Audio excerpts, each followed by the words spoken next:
बच्चों, क्लास में आप लोगों का स्वागत है। आज हम लोग शिक्षा शास्त्र में पढ़ेंगे शिक्षा की अवधारणा। शिक्षा की अवधारणा क्या है? आपको बता दें कि संकुचित अर्थ में जो शिक्षा होती है वो बालक एवं बालिकाओं के सर्वांगीण विकास पर ध्यान नहीं देती है। तो संकुचित का मतलब ये होता है कि बच्चा क्लास में आता है, टीचर उसको बता दिया कि बेटा यहां से यहां तक याद कर लेना है, बच्चा रट लेता है। रटने के बाद फिर वो घर चला जाता है। तो कहने का मतलब ये है कि शिक्षा का जो संकुचित अर्थ है देखा जाए तो ये बच्चा का सर्वांगीण विकास नहीं कर सकता। इसमें खासतौर से स्कूली किताबों को ही पढ़ाया जाता है। व्यवहारिक ज्ञान की नॉलेज कम होती है, व्यवहारिक ज्ञान कम होता है बच्चों का, और खास तौर से उनमें जो भी मतलब शैक्षिक सिस्टम होता है उसी के आधार पे बच्चों को पढ़ाई किया जाता है। तो इस प्रकार से जो अगला जो हमारा जो टॉपिक है उसका नाम है शिक्षा का व्यापक अर्थ। शिक्षा का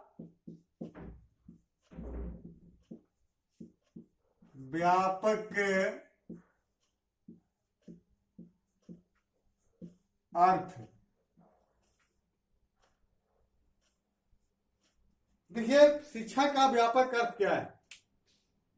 शिक्षा दर्शन और शिक्षा शास्त्र, इन दोनों में शिक्षा शब्द के अर्थ को स्वीकार किया गया है।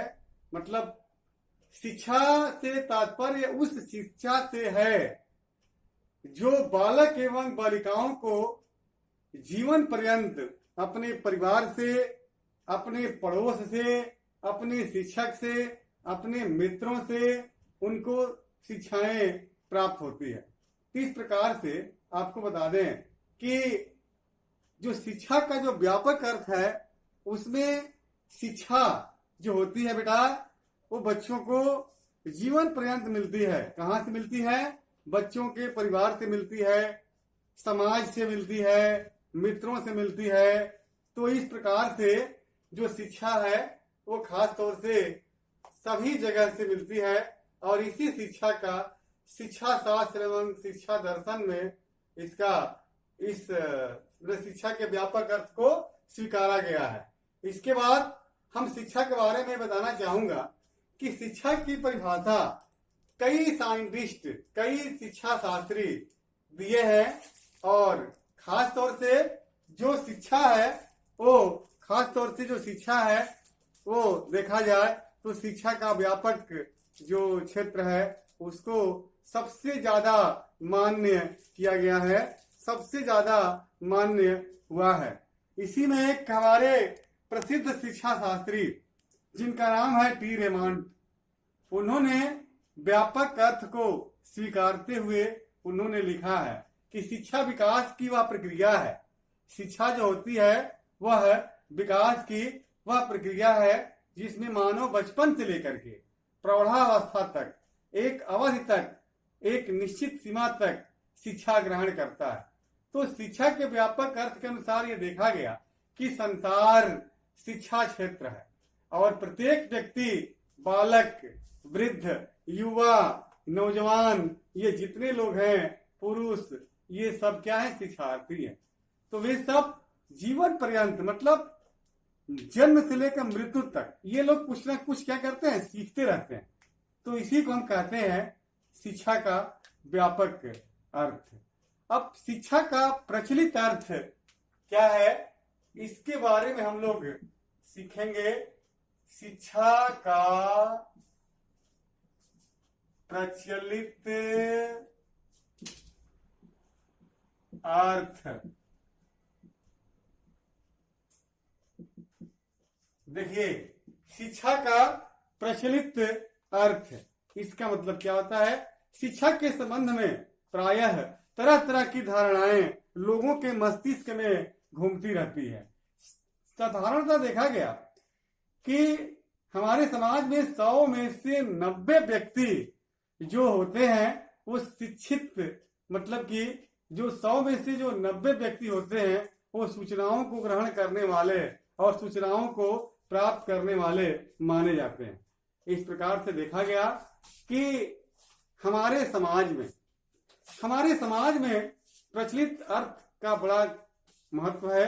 और खास तौर से हम बता दें कि इसमें शिक्षा का प्रचलित अर्थ में यह है कि स्कूल को लोग ज्ञान की दुकान मान लिए हैं, टीचर को लोग ज्ञान के संग्रह मान लिए हैं।